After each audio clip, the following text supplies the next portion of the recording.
Yeah, man, being back in Indiana is like, I was sad for my uncle's, funeral or whatever, but full small towns, they're all through Wisconsin, Indiana. Little town square, a couple of bars. Great.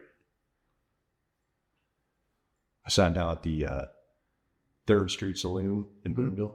Nice place. And busy. I'm like, it was after the visitation on Friday. I got $2 quarters and $2 ultras. I'm like, I'll do the $2 quarters. But the place is slammed. But of all the beers on draft, they were all light lager. Lighter, domestic, Modelo, Ultra, Bud, Miller, Coors, like it was all, not one differentiating style. How about the gun giveaway at the Ultra? That's like, what if we just got a piece in every state? It's like our club, like, hey man, you got a weapon in every state. You just got to drive out to find this marker and dig up a rifle. I would have loved to have won that and be like, hey, can you ship it to me? Yikes. Okay. All right, we're at least talking. Okay, that's great. I mean, look, I just went to get a smattering of things that maybe most people didn't have. I got a West Coast IPA. Okay. I've got a Kolsch. And I got a Pilsner. And then Fate, who you know. And of course. I think you enjoy some of their beers too. Yeah. An apple white ale. Let's give it a go. I just like, which is weird because all of a sudden I'm seeing a lot of wit beers again. Yeah, I mean, it's a style that's coming. Everyone's trying to look for a pocket where it's, let's try something different. We can't just throw IPAs at the market. But yeah, I mean, I always love Adam's beers at Fate. And so it's great that you pulled that one out. I can smell it. Can you smell it? I can smell it from here. Yeah. Just a little splash. Everybody loved these glasses from last week. World Beer Cup 2012. I unfortunately probably had a great collection of all these kind of glasses, but I've been slowly purging as one does. Yeah.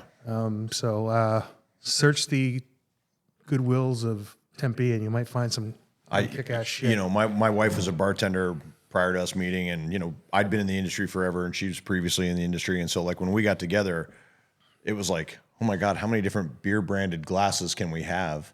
Right. And we got married. It's like, okay, we scaled it down to like 3 or 4 that we wanted to keep that were special, like for a restaurant grand opening or first beer I ever sold. And then the rest was like, okay, this has got to go. We have a kid on the way. We can't look like this, but we still look like that. So it doesn't really matter. It was good, but I know what you mean. You got to purge it at some point. Yeah. Well, this is not a wit beer in my opinion. Well, no, I guess on the end it does. It smells as advertised. I like it. It's wonderful. I mean, it's a nice little refresher, right? It's like, yeah. I don't know what it is. It's got a little apple to it. Yeah, there's some bitterness on the end that dries it right out. Yeah. So it's not too sweet at all. Yeah. Good job, Adam. Yeah. If it was truly your beer and your idea, I don't know. I haven't seen Adam in a while. I saw him probably a month ago. Like all of us in the industry, when we run across each other, like, hey, let's get together for a beer. There's always that pledge to each other to go get a beer, right. And then it's 6 months, and then I think he's got like a 2-mile radius. Yeah, my radius isn't much bbigger, but now that after this conversation, if I don't call him, then I'll feel like a jerk. So I'll text him. I'll text him after this. Maybe the 3 of us can go out lunch. I'm sorry. I might. There's this whole. I'll actually tell what this text string is about.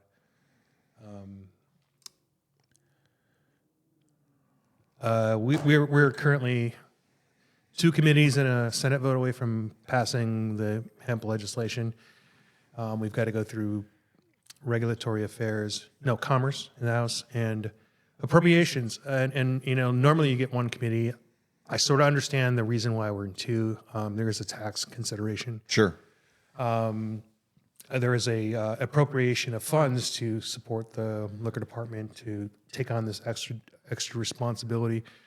But our adversaries are saying, well, it only talks about beverages below 10 milligrams, and it's clear that that's explicitly said in there. But this is the definitive be-all, end-all bill for hemp beverages, and our opponents are saying, well, someone could make something above that, and it would be blah blah blah. The point I want to make is and people in this string are making all the legal arguments. I'm like, hey, the point is, if they had this information and they're withholding it, and I mean, if it was a true liability, we could just say greater than 10 illegal, like very clearly, even though it's pretty clear. Spell it out, sure.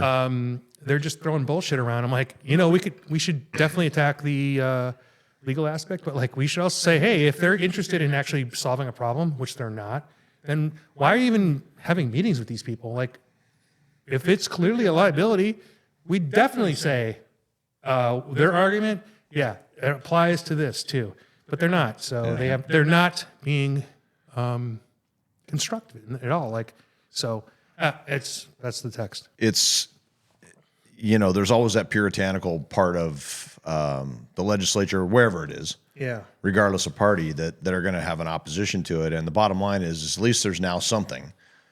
If you pass nothing, then you're worse off than before. You're gonna give it another year, and I don't want to. I can cut this out, but you have younger children. But if they start hearing from their friends that this stuff is available and it's not against the law, you create a normalization. You create a culture of like an expectation among people who So I cannot think of a more clear message. If they pass this bill, they're saying that hemp in beverages, which are already widely distributed.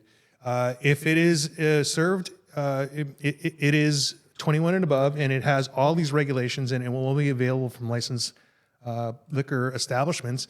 That's a very clear message that we are controlling this aspect of that beverage. I think it's important too to establish that it's not a miracle drug. A lot of things that you see that my kids have grown up. My kids are industry kids. They're 17 and 14. They don't vape. They stay away from that stuff. But at the same time, hemp is good. It cures everything.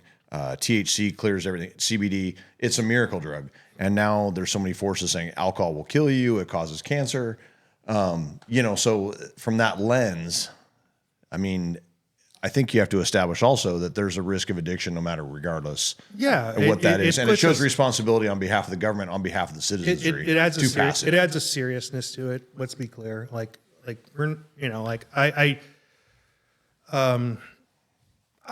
think it's a clear message that this is important and we're going to regulate it versus, we didn't come up with a perfect bill and we'll the thing of it is the perfect bill would involve almost every aspect of law and for constituency groups to get along on this. Like this is a piece that let's be frank. I mean, that is the dispensary mode for most. Alcohol. It's in 8,000 to 12,000 locations in Arizona, right? In every county, and all everybody licensed, and they all have fear of making a violation and losing their license and ability to make money. So, like, as opposed to anyone manufacturing or buying and selling anywhere, anytime, there's no control. Well, I think it's important too that if we legalize something here in the state of Arizona, if for some reason on the federal level they were to go back and fix the loophole in the Farm Bill, that would still consider it legal here. From what I understand from the people I've talked to, that we could still manufacture it here, though it couldn't leave the state and other brands could not come into the state. But we can go down that rabbit hole a long way. That's a theory, but at least we have some basis for argument. But there is basis, correct, absolutely. And we're going to talk about low-dose mushrooms. We're going to talk about, I don't know, whatever things we'll have a framework. I haven't done mushrooms since I was in Amsterdam, so I'm not much on that conversation, but sure. Let's talk about it. Well, I think anything could be microdosed is what my point is. I like that. And, I'm like, look, this concept has a future in possibly being, dealt down to coffee status, like literally caffeine. Sure. If the market's responds to it, maybe they won't, and that's not important. The important part is if it's going to be available, then I want our licensed beverage industry to have access to it and make decisions about it, enforce it, right, and create and foster the hospitable places in Arizona. Like that's really what it's about to me. Well, what it's always been about for us, whether it's COVID or just being open, we are responsible members of the community. Whether it's taxes, regulation. In our own tap rooms, we regulate the things that are important: over service, underage, acts of violence. We maintain that that those are all important. And all these things would be put into this Right. bill. That would all be a part of it. So it's really about protecting the community and protecting those around us and inspiring business to grow in this state. Your company may choose not to offer these in any shape or form, but also what I noticed about your place and almost every craft brewery in Arizona, they don't offer flaming shots. They don't offer. Right. I mean, like they don't offer a lot of different products. They don't. Right. They don't do sake bombers. They don't do. They don't offer a whole host of other products that are legal. We have a full bar, but yeah, we don't do flaming Dr. Peppers. No, but we do have Fireball. If you want to come by, we got that. For anyone who might be listening, that is not on fire. No, that is not on fire. Or you could go old school Jägermeister like I did a couple of weeks ago. Right, right.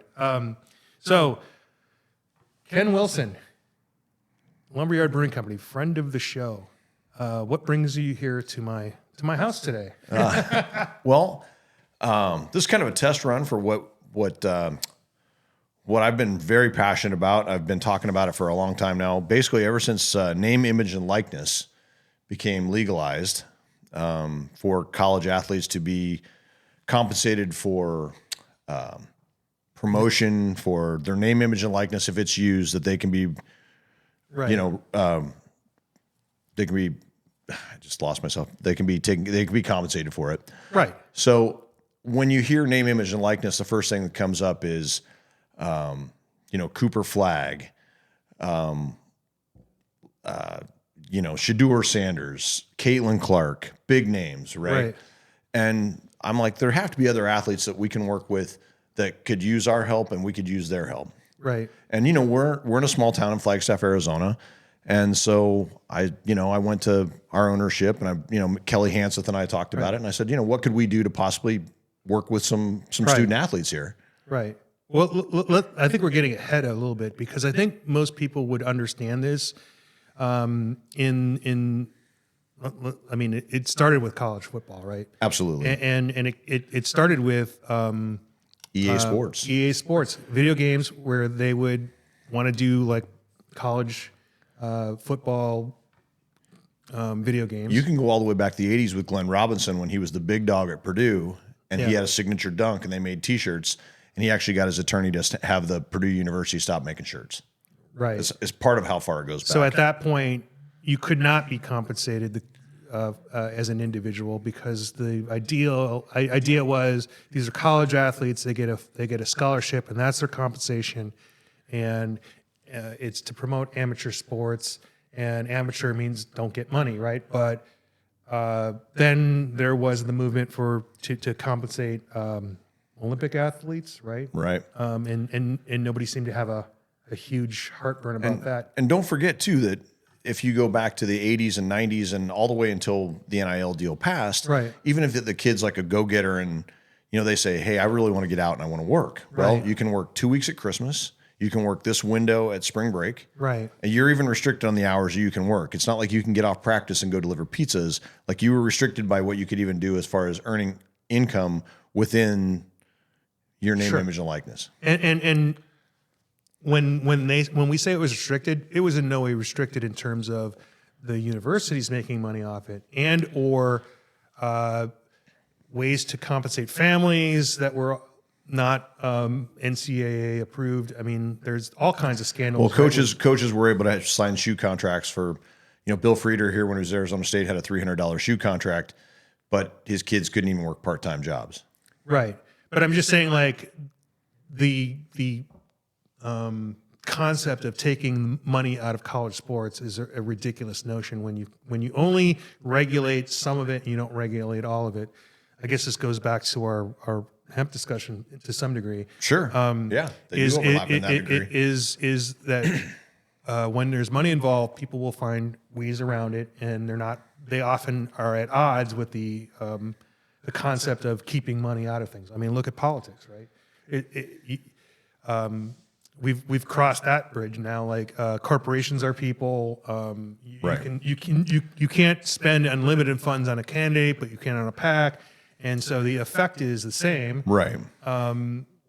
So we weren't keeping money out of college or amateur athletics. But if we drill back to and you know, there's also we can always allege a lot of things with bigger universities Right. and things like that, and there's gambling and things that go into that. But if we come down to what's really simple now, and what we're really trying to do at Lumberyard Brewing Company is we want to support a couple of athletes. Sure. And what we want to do is try and cross over, basically put the three circles together and overlap. Right. And by no means am I saying, oh, there's this loophole now. Oh, that of you course. guys- No, of right, course. No, I understand what this you're is saying. where I'm just trying to get to the genesis of it. And like you mentioned, named athletes, people, household names, or definitely names that you would know in a state. But like literally, if you're setting up one of these football games, like the names of every tight end or defensive lineman or offensive lineman. I mean, they're all The numbers were the same. It didn't say Jake Plummer on the back. It just said 16. right. Or they would make up names that are very close, or in some cases they didn't care. They would just Well, you could load your own name in there, and you could just Yeah. load the lineup anyway. yeah. I mean if it wasn't the name, it was the image and likeness, Absolutely. right? Absolutely. It was clear, like, oh yeah, I'm putting in these college athletes, and this is who I Well, want. EA Sports would be Matt Leinart on the front with no logo on the helmet, no logo on the jersey, but it was Right. clearly Matt Leinart. Right. We've come a long way from tech. Yeah, level, so- which by the way did the same thing. And baseball, all that, right? And Right. you're talking about thousands upon thousands of names and images and likenesses, right? Well, just at NAU alone, there are 385 student athletes that are in the Launch a Lumberjack program that you can contact and you can work with them. Right. And, I met with the assistant athletic director. I met with two other people in the athletic department Right. because we were going to go down this path. We wanted to do what was right by the university. They're Right. a good partner. They're in town. But they try to do their best to protect the athletes, Right. because there are athletes, there are stories where athletes commit and they do signings or they do different things and they aren't compensated. It's Right. very much, and you hear this term on all kinds of things. It's the wild, wild west. So we're trying to be respectful of our athletes, Sure. and we're trying to do the best we can for them. Right. And so it's a simple partnership. We worked out a deal in trade, and then most of it's kind of crossing over social media to where we promoted Taylor Feldman and Ryan Ableman, Taylor from the women's team, Ryan from the men's team, kind of the last 3 games of the year through the Big Sky tournament, and now into their postseason tournaments that they're both playing this weekend. Right. And to be clear, this is not exclusive alcohol. If you have a car wash, you can leverage the same name, image, likeness. Yeah, and we're not asking them to come down and drink beer or pour beer or Right. mix a batch. It's kind of come down, have lunch, Right. kind of promote the restaurant at your, and so it's been really positive, and we're trying to help each other out here and kind of find a ground. And at the same time, I've been looking for non-alcoholic partners that are within my distributor portfolio to come along and help us out. We've identified one today. We've had really positive conversations, Right. and we should have that finalized by next week. So sometimes where I can't do all the heavy lifting when it comes to what my budget is, Right. I can pull in a third party.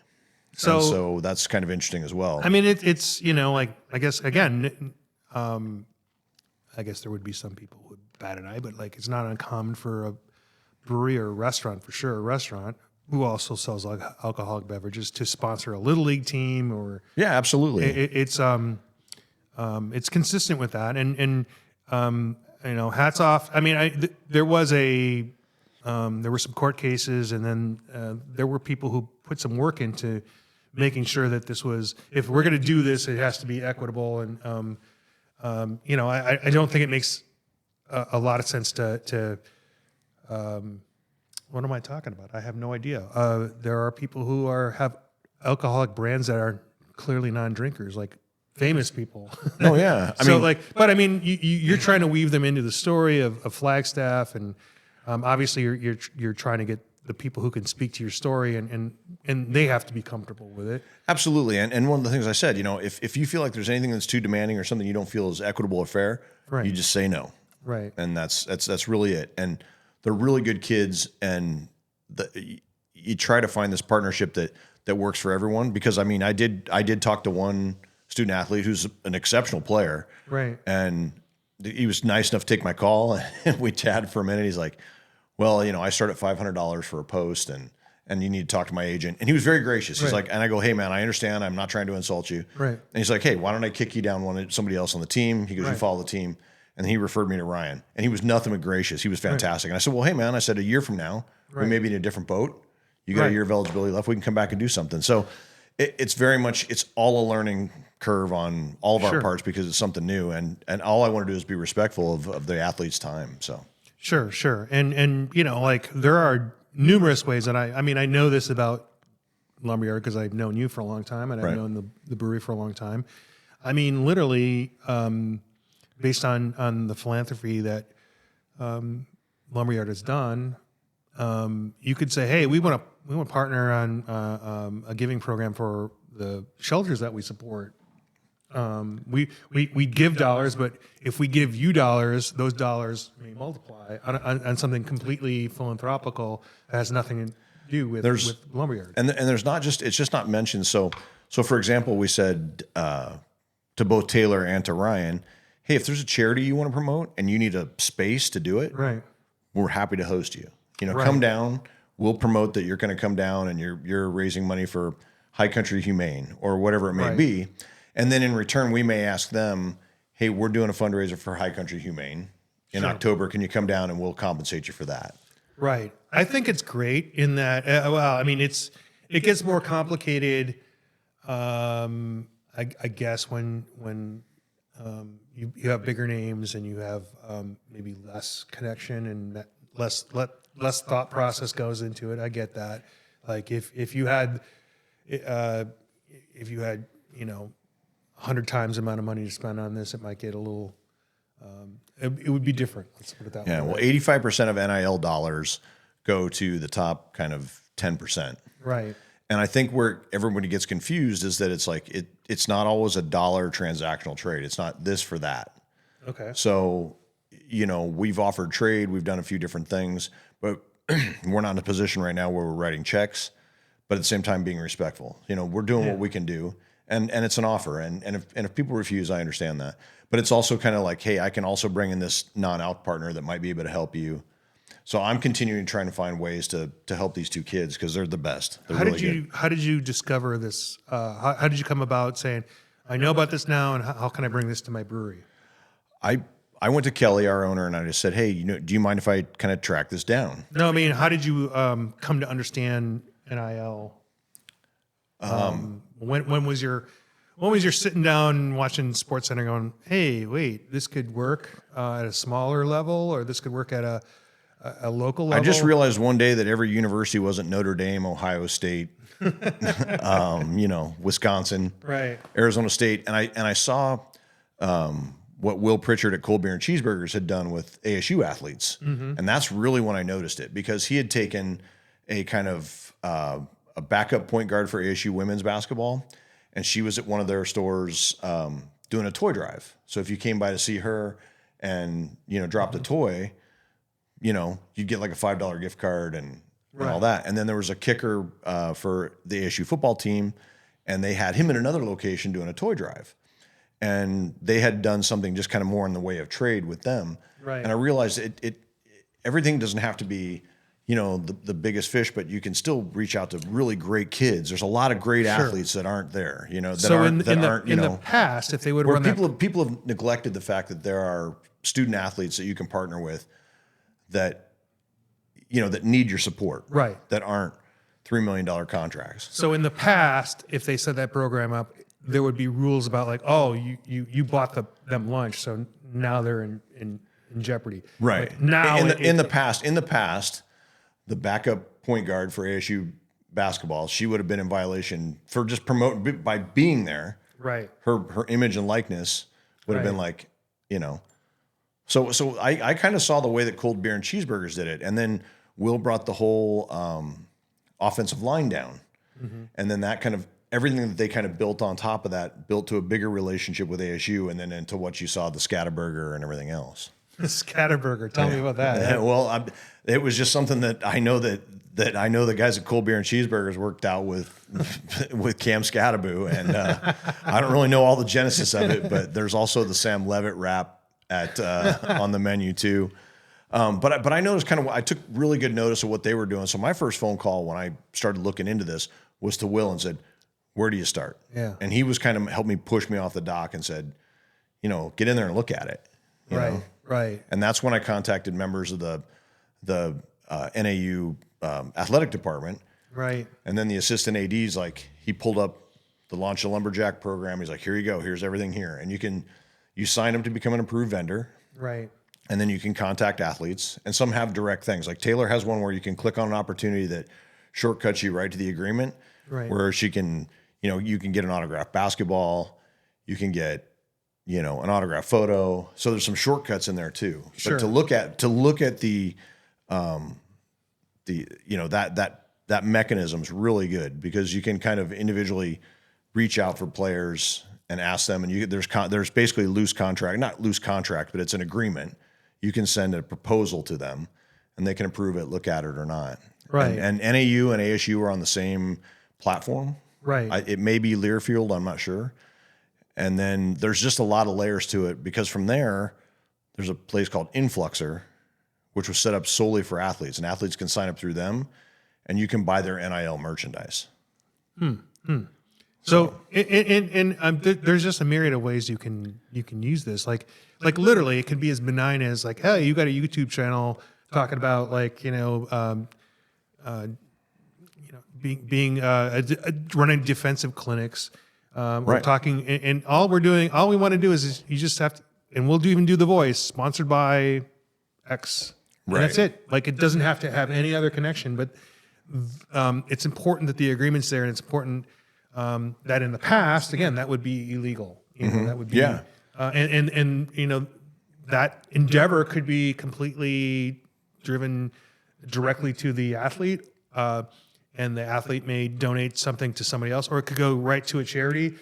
Like this really formalizes the relationship, and again, it would be something that would not legally be able to happen. And past. what you take note of is that you are working with the athlete, not the university. Right. So a lot of the intellectual property you don't have access to because you're dealing with them. Right. But hey, so if we're gonna do a video, can you just wear a blue and gold shirt and come down? Right. Or it can be a shirt that says Lumberjacks. Yeah. You just can't have the axe head on it. So there's Right. different things like that. We're actually working with the guys at the shop to do a can for CBC. There'll be an example. It'll have both athletes on the can. It'll have a QR code back to the University Athletics to the Launch a Lumberjack site, Right. where you can hit that QR code and it takes you right to the athletes page, and then it'll have our logo on the other side, and we'll hand those out at the presentation. So the relationship with the shop is through their canning, and line, labeling, and that's Handsome. That's the name of the company. Right. Yeah.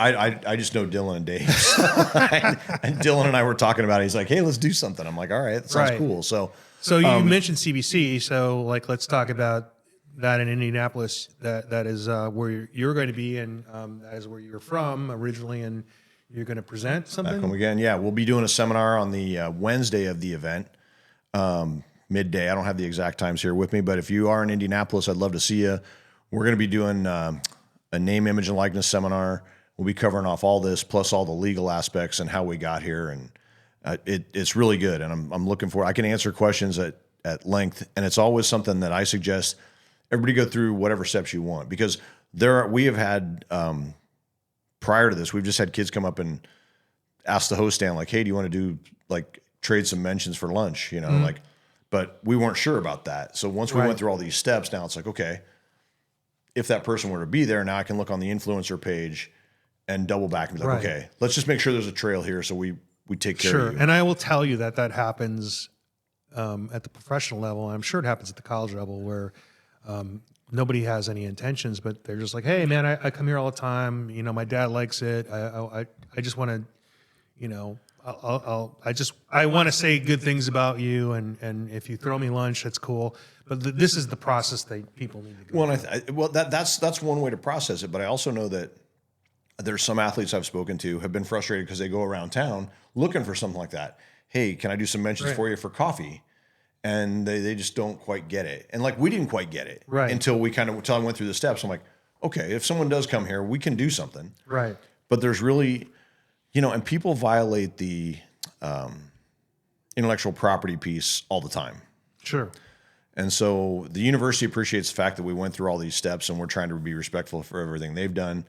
And then we want to continue to work with them. We've even talked about maybe doing an NAU collective can that we could release in the fall that would, be like it just depending on what we could do. But let's just say it's just NAU ale, but it would have a QR code. Hey, if you want to support the Lumberjack athletic program, Right. QR here. And we could change that QR batch to batch. So it could be Right. football this season, volleyball, tennis, And whatever. let me just tell you, And I'm all over the board here. my naivete about this is like when I started to understand, I asked you how it came to you, and I'm like, oh yeah, it's going to be big money, big contracts, big, and I never really gave it a second thought. But I mean, there are obviously a ton of colleges, universities. There are a ton of relationships that are. It doesn't have to be the big name sports necessarily. Like, I mean, I can totally, as niche as craft beer is, I'm like, yeah, you want to, you want to have a beer that helps out the hammer throw a guy on the track team. Like, yeah. I mean, like you could be very specific and niche, and I think it's a wonderful boon to both parties to be able to say something in your own voice and like, yeah, we're not going to get top name players, and that's not what we're about. Like that, especially now with And yet I would argue that we are getting top name players for the Big Sky Conference and for our school. Oh, sure, And, sure. and I don't want to undervalue them at all because they're wonderful. And, Taylor was all first team Big Sky. Ryan's part of a committee that there's one player per conference Right. that is involved in, government affairs and how it affects players. And so that's kind of how we look at that. But yeah, it's like there's this level up here at D5 schools, but like, what can we do down here? Sure. Because they need support. It's kind of like every day, like I'll listen to the Dan Patrick show or listen, NIL, and that's all you hear. Like, oh, there's no NIL there. Well, maybe not, but Oh, no. as our relationship grows, we can. And I had a friend who played basketball at Bemidji State University, so he graduates in '95.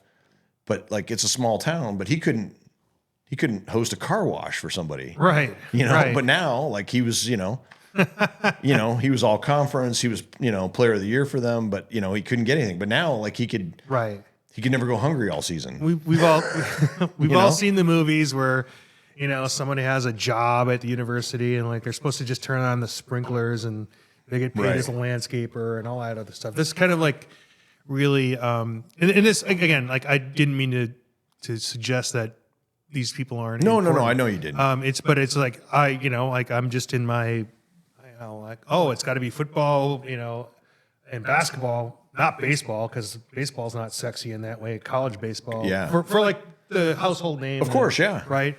But these are people in your neighborhood, and what I know about Flagstaff is there are a whole host of cross country runners. Oh, yeah. They're world class collegiate or amateur runners, and this focuses around the university and collegiate athletes, not and one of the best sports facilities in the nation for it. Right. So there are opportunities for big names in that space who come there for a couple of weeks, a month, 2 months out of the year to train at altitude. Absolutely. And so they don't have to be NAU athletes but I mean, it's nice that you're doing that. But like there is a whole international or in national collegiate scene there. I know this because my nephew runs, and he was like, I sent him out in Buffalo Park, and he's like, he's like trying to identify people from the larger running community. It's like, so it's and it's like this. I have an account downtown, and he's like, I didn't even think I could do that, And he's like, well, I got a friend who's got, that knows people at the Grand Canyon soccer team. I'm like, dude, you can totally do that. And he goes, you think I could get like some of the Grand Canyon soccer team down here for lunch? And, is that good enough for, I said, you just have to ask. I said, because right now they're not being offered anything. Right. And I think there's an opportunity for accounts. I think there's an opportunity for athletes, and just be respectful of the alcohol piece and try to find other partnerships. And another piece that I looked at too, and then maybe it was the fatherly piece in me, like as I was talking to both Taylor and Ryan, I'm like, well, hey, after the season's over, like I know this person I can put you in touch with, or this person I can put you in touch with. And so maybe there's some of that value too. I don't know. And we'll find when this but when this our kind of short-term relationship is done, what they think of it, and then Right. how we can look forward next year too. You may not know the answer to this, but is it exclusive to college athletics? Could it be? I know there's high school kids getting paid out there, but No, I meant. I mean, you know, I meant like Texas football. Like, come on. I meant like chess team. I mean like. I have no idea. If top physics. Well, but Physics, they never had eligibility issues, so they could always be paid Yeah, if someone felt that way. I mean, we do have a chess night at Brews and Q's. It's really successful, but I don't know if we needed to pay them to come by. Yeah. No. I'm just saying. I'm just trying to think like how really esoteric you could be and how you could really drive down. I think you can overlap things and find a way to be creative to put partnerships together to make Right. it more fair and equitable. Right. Like if I have a smaller budget, can I bring in a third party? Can I, what institutional knowledge do I have to help someone? I don't know. You know, what makes it attractive is that, we're honest, we're a family owned business. Right. And this is what I can do and what we Right. can offer, and we try to work it out, No, I'm just kind of spitballing. Here, Sure. 'cause, No, I you know, understand. I completely understand. I mean, Brian May from Queen is an accomplished guitar player, but he's also an astrophysicist. But True. You could literally like say, "Oh no, this sponsorship has nothing to do with your musical ability. This is you as a astrophysicist." Sure, yeah, I mean, and there are definitely, I'm sure, there are definitely rock star, people in that space because of the planetarium up there. I'm just saying, I'm just trying to like. Well, sure. Well, I look at like Ryan doing some of the legislative stuff with the NCA that he's done, and some of the stuff Taylor's been doing, some local broadcasting pieces. Right. So there are realms out there that you could tie in other parts of the university with, Right. or there might be other members of the community that you could tie in with that it's a good match, and that would just depend athlete to athlete. Yeah. No. And So if we could bring Brian May in with the, that'd be fantastic. I'm sure that'd be great with the planetarium and everything else. No. I'm just. No, I know.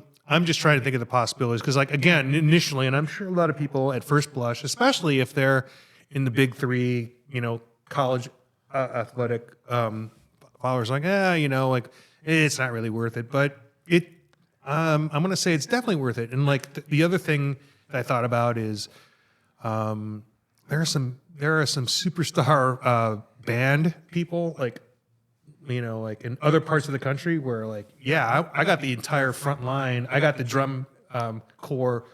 I got all the members of the drum corps for this. Yeah, and university. I could see where that maybe like the drum lines and some of those things at some of those colleges, like they probably were under the same. They probably still, their eligibility still probably hinged like you Right. can't be paid because you know what I mean, like because of the level of excellence that they were at. Right. They were probably looked at completely than someone from the ASU marching band, but I have no idea. Right. Yeah. No, I just I But think that's a good point. There could be something like some of those. it just opens my mind up to a lot of different, not strictly promotional, but like really being in your own story and being in your own lane and finding people that you can work with. And honestly,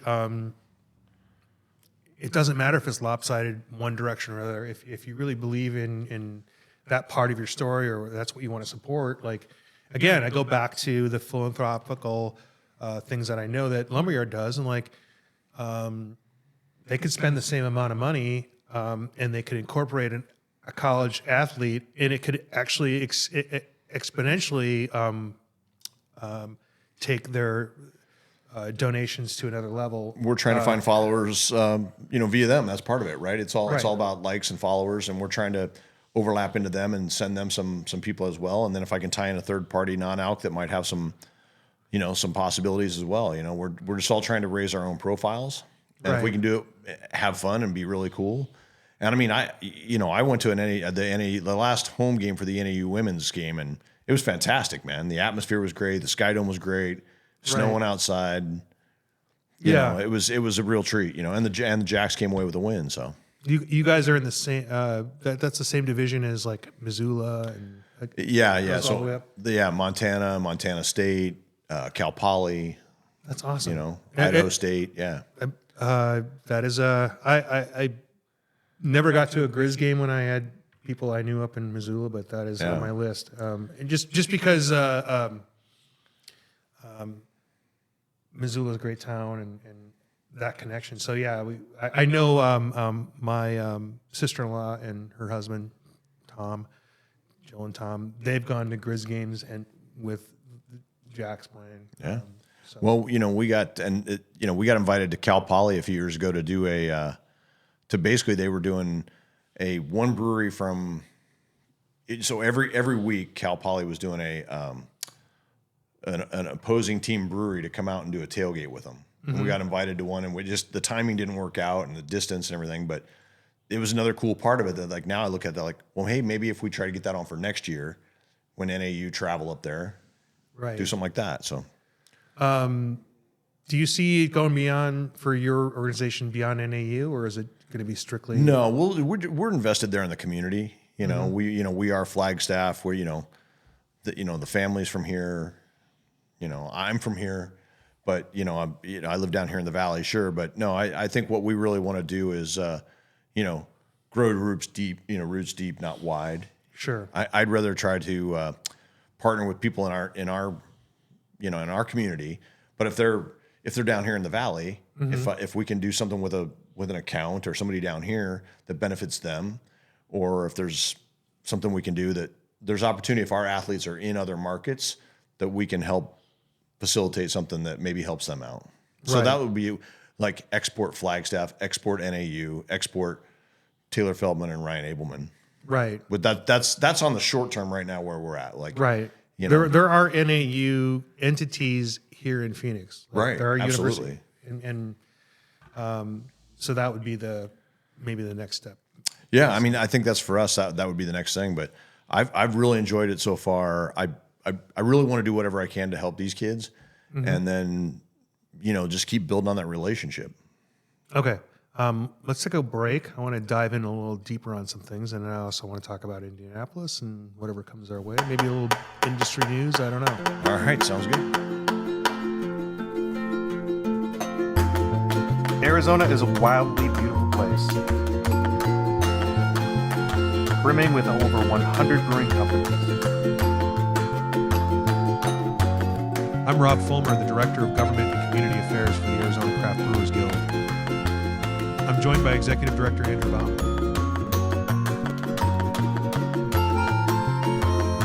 Together we cover the state, bringing you the best of what's happening at our breweries and beyond. Welcome to Arizona Beer Frontier. Hey, we're back. Just going to change beers here. We have a Pinnacle Brewing Company Cathedral Kolsch. So if you're on North Scottsdale, they're worth checking out. And they have a little food truck there that's got some, it's a women-owned Mexican-style food truck, a nice patio. You probably have a couple weeks to enjoy that before it gets too hot. Yeah, I mean, the beers I've had from Pinnacle have been really good. So yeah, but we were just talking.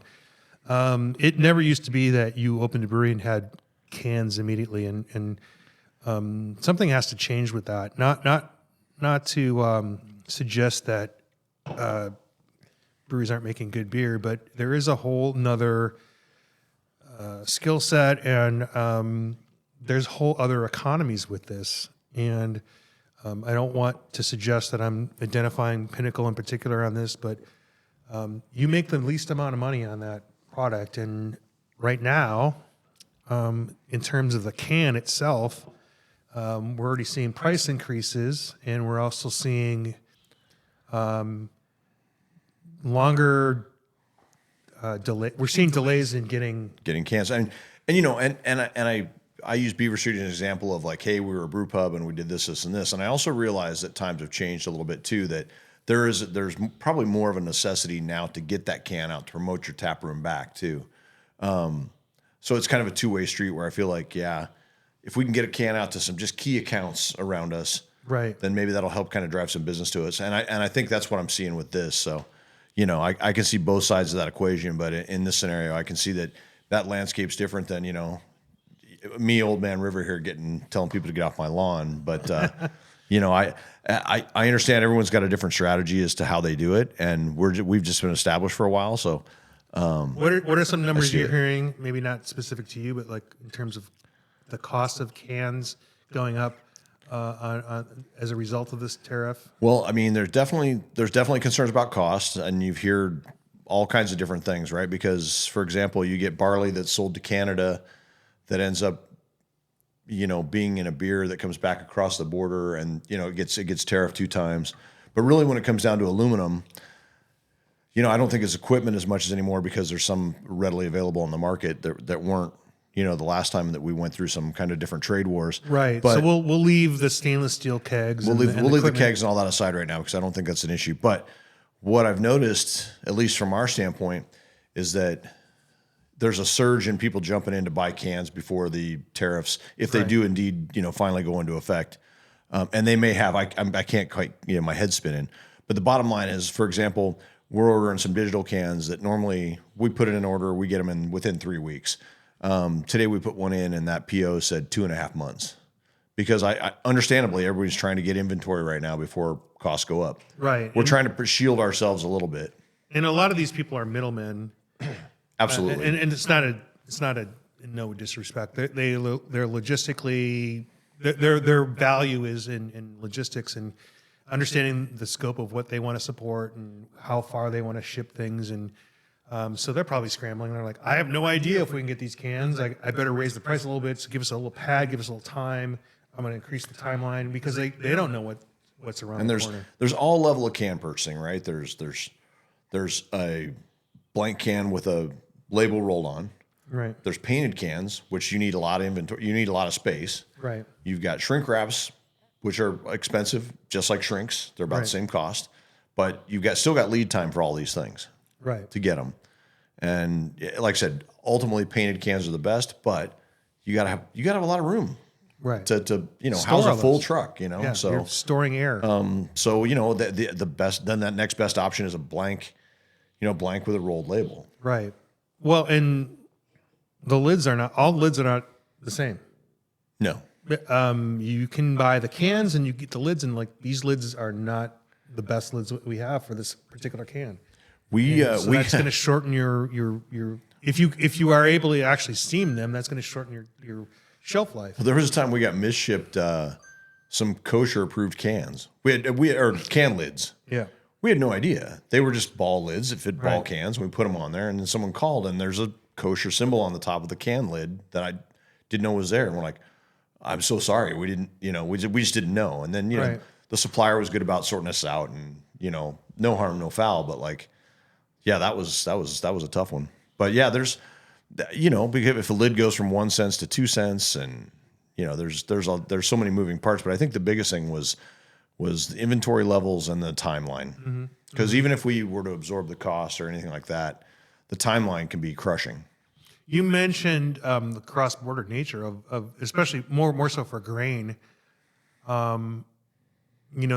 are malting facilities that are used by American growers of grain. They go across the border to get them malted, Right. and then they're shipped back. They'll be taxed going over and taxed coming back. I can't imagine the specificity of these tariffs understands that relationship. There are a lot of those relationships. Well, a lot of that barley will go, to Mexico, because I think they're our number one importer. But there's options. There's other places. They'll find places.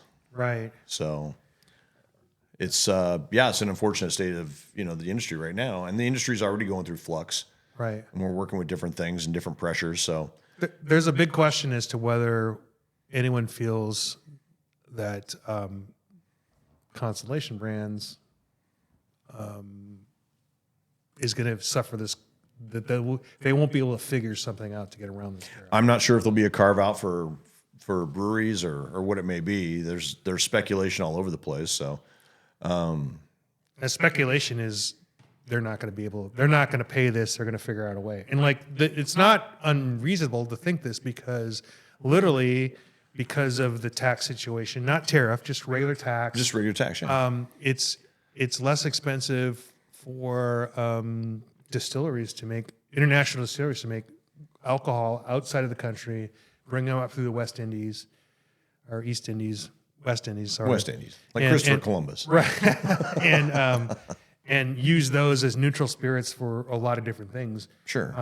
Just to avoid. But there's a lot of headspace and a lot of capacity in the United States right now. So even if bigger brands wanted to cut, if they wanted to blend that margin, I'm sure brands from Modelo and Dose and stuff, they have brewery partners that they're with already that they could domestically produce some of that beer to cut costs for the volume they're doing. Right. You obviously follow the spirits world a little bit as well. There are that industry has premiumized some of their stuff to the point of they're done, and there's no upper limit on it. There is an upper limit on it now, and they're sitting on a ton of aged spirits. The tequila market, same thing. There's like just a inventory of all this stuff. All the entire alcohol industry is just kind of waiting and seeing, right? I mean, like, what is going to happen with this? Right. Well, there's been these disruptions before, right? Life kind of moved along, and then 9/11 came along, and then life kind of moved along, and then COVID came along, and then now, we've got this disruption in the market, and we've had supply chain issues and things like that. So it sounds like we're going to continue to go through those cycles, and I think that we just have to be positive about beer. I think everywhere we got to go, we need to continue to talk positively about beer because it is still the most affordable of these brands that we talk about, beer, wine, and spirits. And I think there's some negative stuff out there, and I think we carry some of that into accounts. And I think it's time to be like, no. If you're buying beer from us, you're supporting local. If you're buying from your wholesaler, like Hensley's a local Arizona company, there's a lot of positives that we can take into customers that there's still a lot of added value to what we're doing. No. We talked a little bit about this before the show.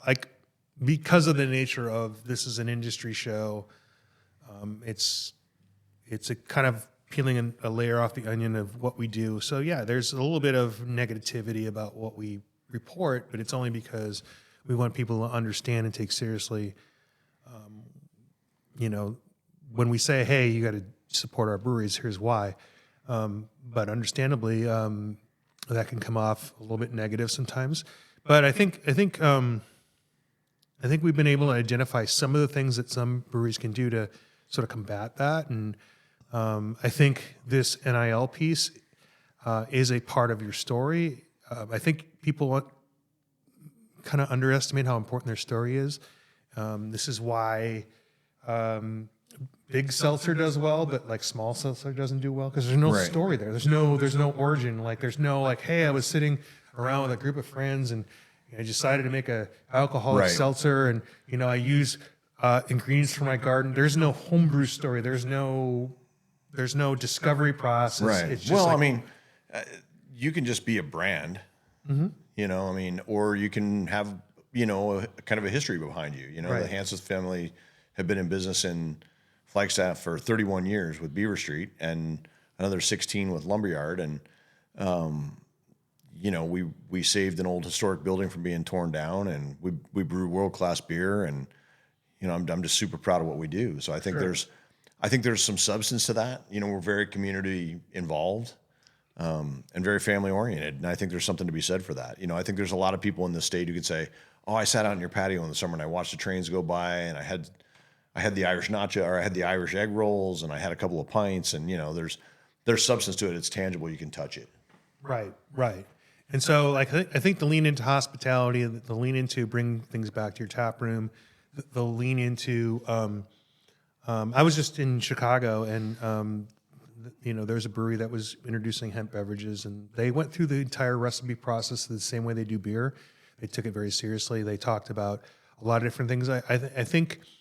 The hardest thing about this business is when you put things in packages is translating your story, because you're sending this product out and you have no control over it. If you're in the tap room, like, hey, it's not tasting the way we want it to do, we can take it off.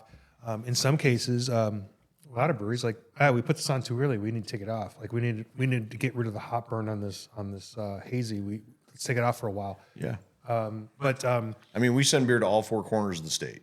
We are a statewide brewery, and we certainly run into things sometimes where, something gets put on a back shelf in a small town that we haven't seen. And other times rocking and rolling and Right. And that's business as usual. But that's that's part of leveraging your distributor and having. I want to get back to this concept about sometimes packaging can be a bad thing for a brewery, and I'll leave it at this, and you can kind of chime in.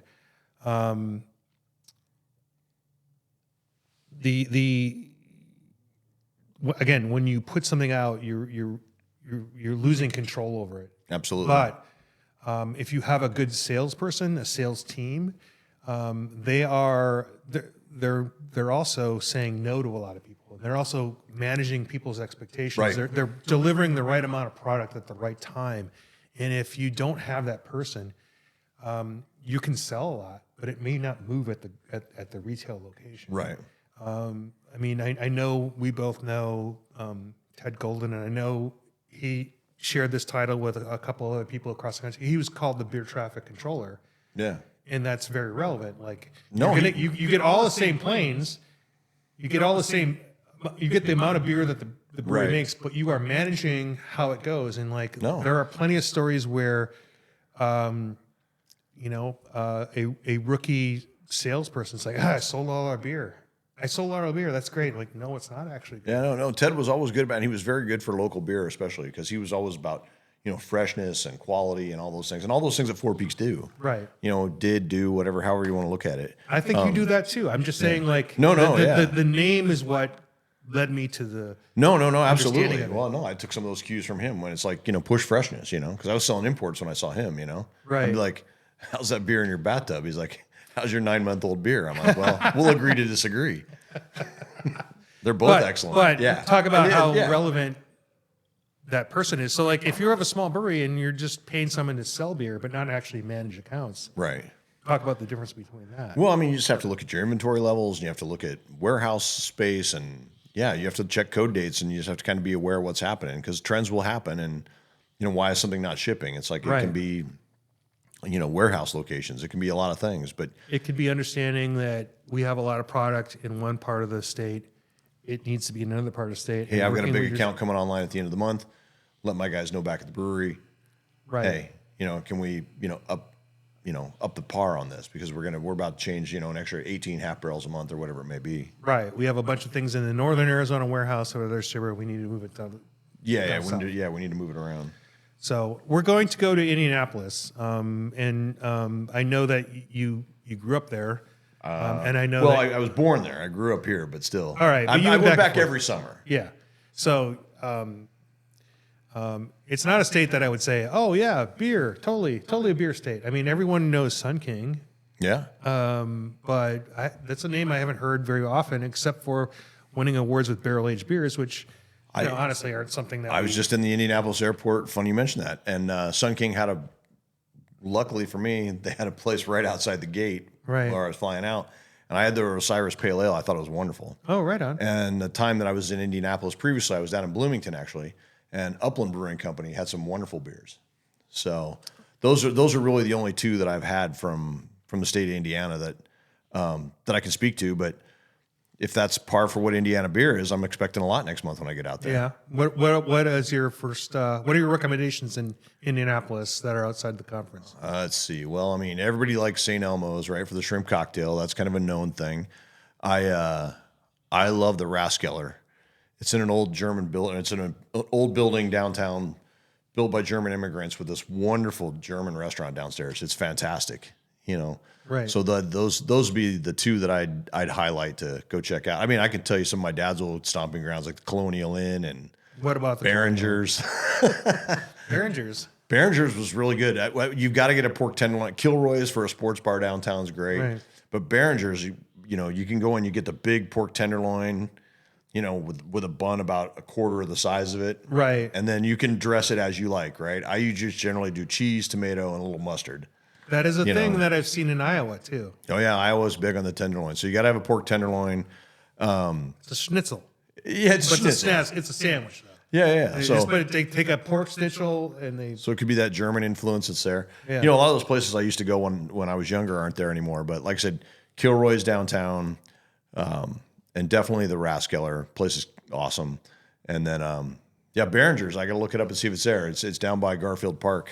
I used to go there with my dad, drink a Miller Lite, and have a giant tenderloin. So tell me about the presentation. Who's on this, and how did this sort of come about? So Mike for Drum, CBC. yeah. So Mike Drum, who's an attorney in Boulder, Colorado, was doing doing an NIL piece, and I talked a lot about it on some of the Brewers Association subcommittees for approving seminars. Right. And I talked about it in the marketing committee with the Brewer Association, and I've been very outspoken about, we got to talk to members about NIL. Like, members want to know about NIL.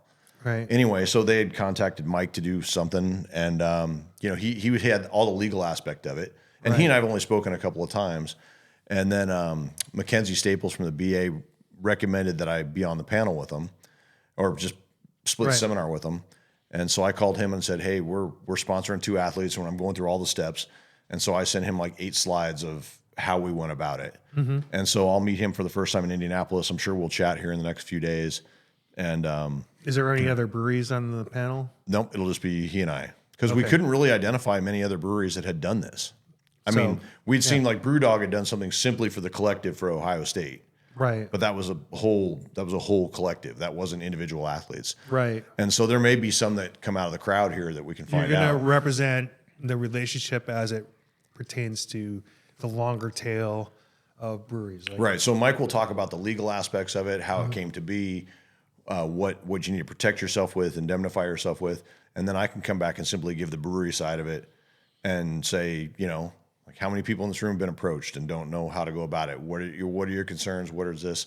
I feel like I can answer almost all those questions. Yeah, But and you can do almost anything. I guess I never really thought that people would approach you directly, and probably a host station going like, "Hey, how do I make this work?" Yeah. And I don't know that they will, but we're gonna. I mean, that's how it came to you. Like, so, like, how? Right. I bet there's a lot of. I bet if people knew, I know how these conferences work. I think that's an important thing. Like, hey, if you're listening, ask the people who work at the front of the house. Has anyone ever come to you and asked you this? Because, like, a lot of times I'm sure that just goes like, yeah, no, we can't really do that, or it just happens because your bar manager just takes care of it. Anyone who comes to that seminar, they hear NIL every day. Yeah. Like, every day, whether I'm listening to local sports radio or whether I'm listening to a podcast about Sun Devil football or I'm listening to the Dan Patrick Show or name your thing, right? Or if I'm watching something about the college draft, NIL comes up every single day, and it's put in such a stratosphere you feel it's unattainable. Right. And so that's what got me going on it, and then talking with Will at Cold Beer and Cheeseburgers. So then now Mike can say, here's this, and then I can kind of step in and be like, this is what we're doing. Everybody's different. Every collective's different. Some collectives just started 6 months ago. Some collectives started 3 years ago. Some, like Influxer, they were set to go the minute NIL came legal. They had T-shirts and everything with athletes' names on, ready to go. Wow. Because they were more of a tech company than they were a shirt company. Right. So they were set up to process and do everything right away. You would think that they would have a sponsorship presence at this point with the BA. Or if not this year, then next year. Well, sure. I think the biggest thing is I think people are concerned about being 21. Sure. And then there's a gray area. Like, I mean, when I spoke, I have people who tell me, so like ASU has 3 beer sponsors, a Mexican beer, a domestic lager, and a craft. Right. And so they seem to think that stops all athletes from doing anything else with beer. See, that's not true. It can't be true.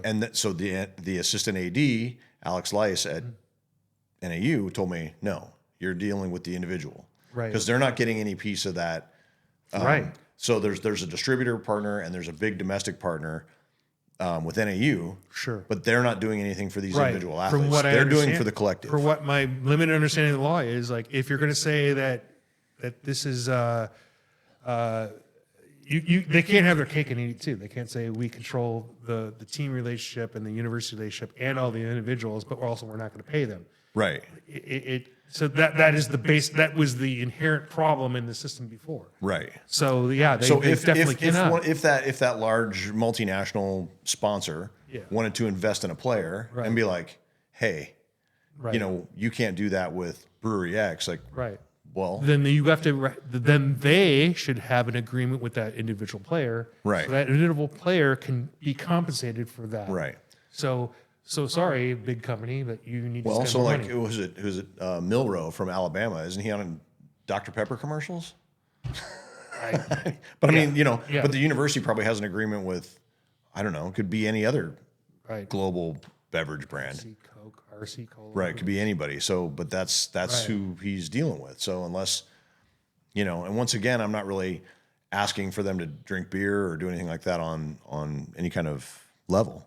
Well, I mean, if your only marketing is the beer, then you've got to figure out a way to get out of that box. We need because, Bob Euchre back. Well, I mean, Yeah. No. Yeah. Yeah. if your entire marketing is drinking beer, then yeah, you have a problem inherently anyway, because that's not what people are doing. And like, Andrew and I were trading texts about different things, and it all comes down to like, guess what? It's not necessarily generations that are younger than us.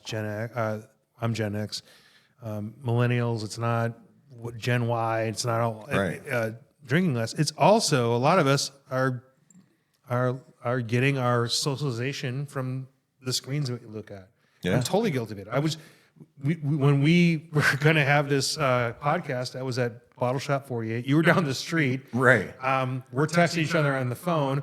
And I could have walked across the street to see you. There's a bunch of I know. There's a bunch of people, beer reps at Bottle Shop 48 this time. And like, I chose to sit at my own chair for a while and catch up on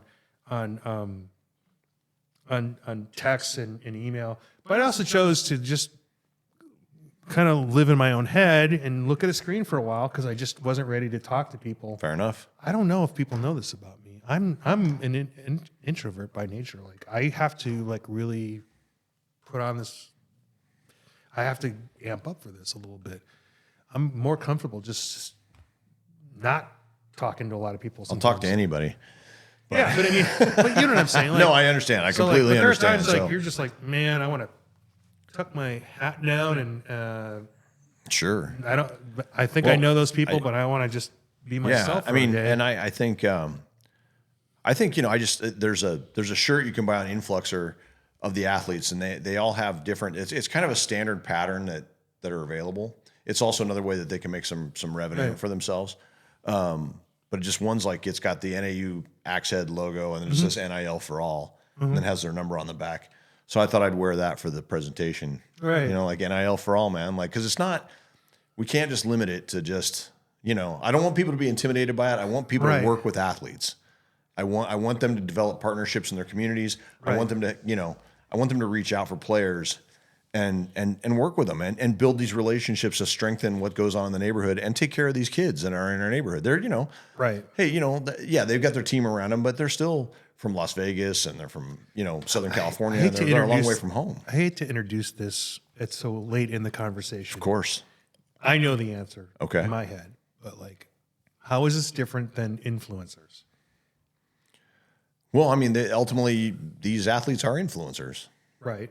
And some are, there's some that are, off the charts, right? Like, Caitlin Clark and was it Maddie Ivy from down in LSU? And, I would say they're different and they have this structural thing that influencers don't have. And they're not, now that we know that this is a route, they shouldn't ambush you. They shouldn't, and I don't think that's been the case. No, they shouldn't shake you down like some of these influencers do. Like, hey man, I'll and everyone I've encountered along the way, they've been super respectful. Like even the one guy I talked to, he's like, hey, he goes, this is kind of where I'm at on his, and judging by what he was doing, he's absolutely right. And I'm like, hey man, I'm just trying not to be insulting. And so I think we're all trying to raise the profile of everyone. Sure. But I'd really like to say, if we could do this every year, kind of, promote some athletes from different sports. Right. And kind of come through the season.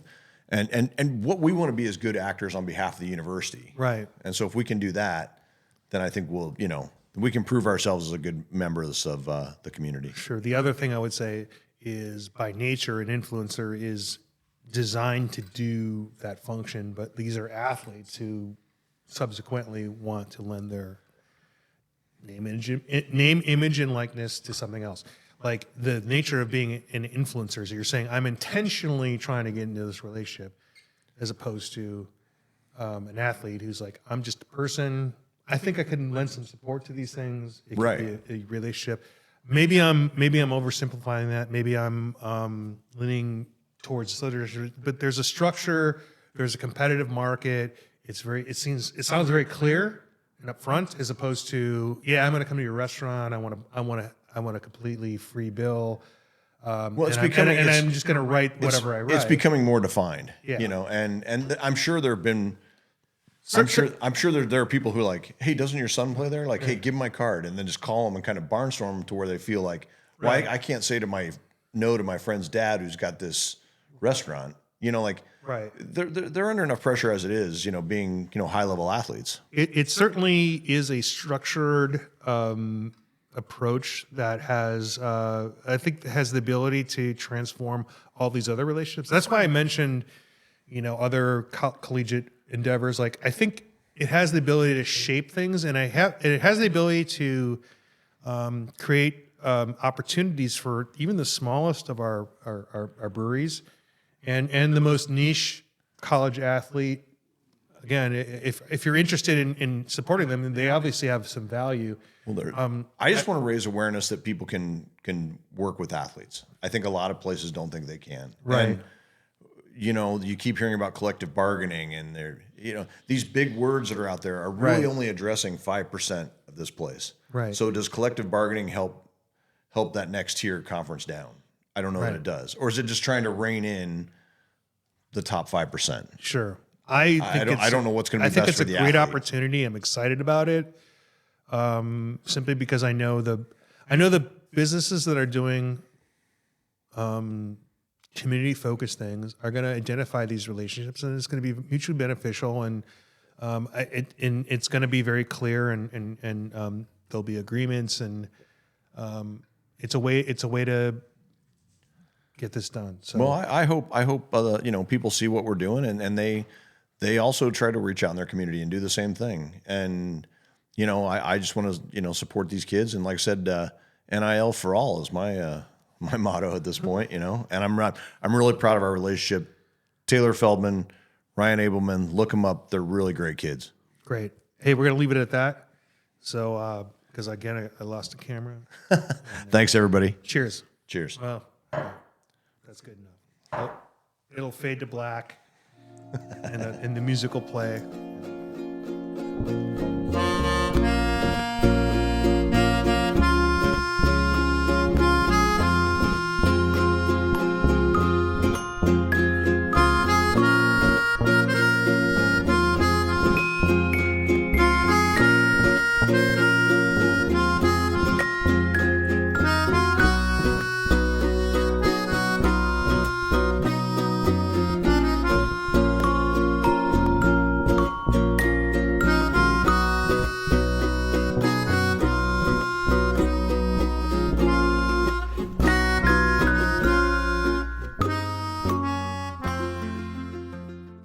Hi, I'm Taylor Feldman. I'm a point guard at NAU Women's Basketball, and I am from Orange County, California.